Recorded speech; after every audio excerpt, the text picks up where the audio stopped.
اور بعض لوگ بہت تیز ترار ہوتے ہیں، صاحب فراست بھی ہوتے ہیں، گفتگو میں بڑے جو ہے نا وہ چلتر ہوتے ہیں، ہر چیز ان کو مطلب اللہ تعالیٰ نے صلاحیتیں دی، ان کو کہاں استعمال کرنا ہے یہ ایمان کے ساتھ ریلیٹ کرتا ہے. دیکھیں ایک صحابی تھے غالباً قیس بن سعد، غالباً اس کا نام اگر میں بھول نہیں رہا، رضی اللہ تعالیٰ.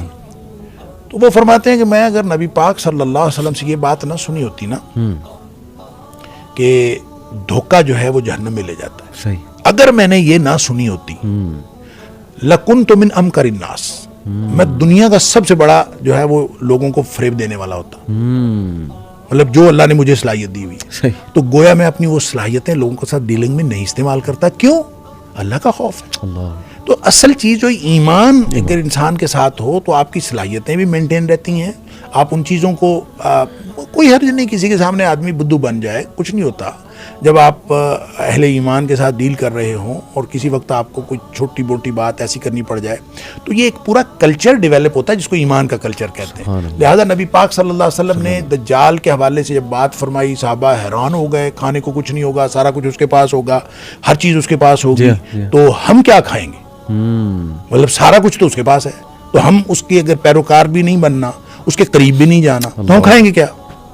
آپ نے فرمایا تسبیح تحلیل اور تکبیر کافی ہوگی. لا الہ الا اللہ کہنے سے پیٹ بھر جائے گا، اللہ اکبر کہنے سے پیٹ بھر جائے گا، سبحان اللہ کہنے سے پیٹ بھر جائے گا. آپ اب دیکھیں نا، میں اور آپ سبحان اللہ اور الحمدللہ اور اللہ اکبر کی سارا دن تسبیحات کریں، ہمارا پیٹ تو نہیں بھرتا. کیا مطلب؟ اپنے آپ کو اس کا عادی بنائیں، اللہ کے ذکر سے آپ کی بھوک مٹے. جب آپ اپنے آپ کو اس طرح کا بنا لیں گے تو پھر آپ سمجھ لیں کہ آپ نے دجال کے مقابلہ کرنے کے لیے اپنے آپ کو تیار کر لیا. اور اگر آپ نے یہ نہیں کیا اور وہ ایمان ہی ہے جو آپ کو بچائے گا. دیکھیں اس کی ایک اور انٹرپریٹیشن میں نے پہلے بھی ایک دفعہ ہم نے یہاں بات کی تھی تو میں نے عرض کیا تھا کہ نبی کریم صلی اللہ علیہ وسلم نے فرمایا سورہ کہف پڑھا کرو. آپ نے فرمایا میں ہوا میرے ہوتے ہوئے نکل آیا نا، اور صحابہ ڈر گئے تھے نا، تو آپ نے فرمایا میرے ہوتے ہوئے آ گیا تو میں اس کے ساتھ لڑ دوں گا تمہاری، میں اکیلا کافی. اگر میرے بعد آیا تو تم سب نے خود بھی لڑنا ہے، اپنا اپنا حساب خود کرنا. البتہ آپ نے یہ فرمایا کہ سورہ کہف جو ہے نا وہ پڑھا کرو، یہ تمہیں فائدہ دے گی. اور خاص طور پر پہلی 10 آیات کی بات کہ پہلی 10 آیات جو ہیں وہ پڑھو، جس نے یہ یاد کر لی، یہ پڑھ لی، وہ دجال کے فتنے سے محفوظ رہے گا. صحیح. اب یہ 10 آیات کیا ہے؟ اب کیا خیال ہے کہ بس وہ ورڈنگ ہے، صرف الفاظ ہیں، یاد کر لیں بس اور کافی ہے؟ نہیں، وہ ایک پالیسی ہے. مطلب وہ 9ویں اور 10ویں آیت کو آپ دیکھیں، ام حسبت ان اصحاب الکہف والرقیم کانوا من آیاتنا عجبا اذ اوى الفتية الى الكهف وقالوا ربنا آتنا من لدنك رحمة ومن لدنك رحمة وهيئ لنا من امرنا رشدا.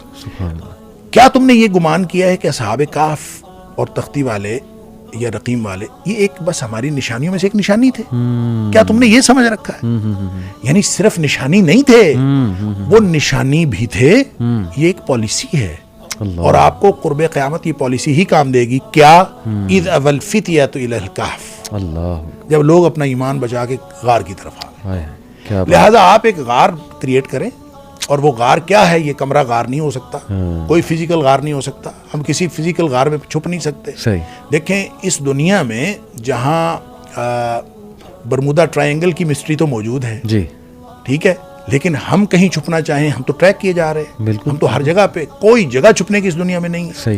تو یہ سارا نظام جب دجال کو سپورٹ کرے گا اور اس کا ہی سپورٹ کرنے کے لیے بن رہا ہے تو ہم کہاں ہوں گے؟ ہم تو اس کے ساتھ مقابلہ نہیں کر سکتے. لہذا مقابلہ کس بات پر ہے؟ اذ اوى الفتية الى الكهف. آپ غار کریٹ کریں اور میرے خیال میں اس ورچوئل ورلڈ کے اندر وہ ورچوئل غار ہی ہوگا. اللہ اکبر. آپ ایک ورچوئل غار کریٹ کریں جو ایمان کی بنیاد پر. کیا بات. یعنی میرا آپ کا تعلق ایمان کی بنیاد پر، آپ کا ہمارا ان کے ساتھ تعلق ایمان کی بنیاد پر. ہم حتیٰ کہ میں تو علی بھائی فروٹ خریدتا ہوں نا، تو میں کہتا ہوں کسی داڑھی والے سے خریدیں. وہ قیمت زیادہ لگاتا ہے، کم لگاتا ہے، میں تو اس بنیاد پر خریدوں کہ یہ دین کے اور ایمان کے زیادہ قریب ہے. وہ ہے کہ نہیں مجھے نہیں پتا، لیکن میں تو اس کو بنیاد کوشش. لہذا اگر ہم یہ کر لیں گے، ایک آدمی دور افریقہ میں کہیں بیٹھا ہو اور ایک آدمی مشرق بعید میں بیٹھا ہو، لیکن میرا تعلق اس کے ساتھ اگر ایمان کی بنیاد پر ہے تو ہم سب کی یہ جو کمیونٹی بنے گی یہ ہے وہ غار. اس دور میں اگر ہم ایمان کی بنیاد پر غار بنا لیں گے تو انشاءاللہ پھر ہمارا یہ ذکر بھی کام آئے گا، پھر ہم یہ ایمان کی بنیاد پر یہ کمیونٹی بچے گی.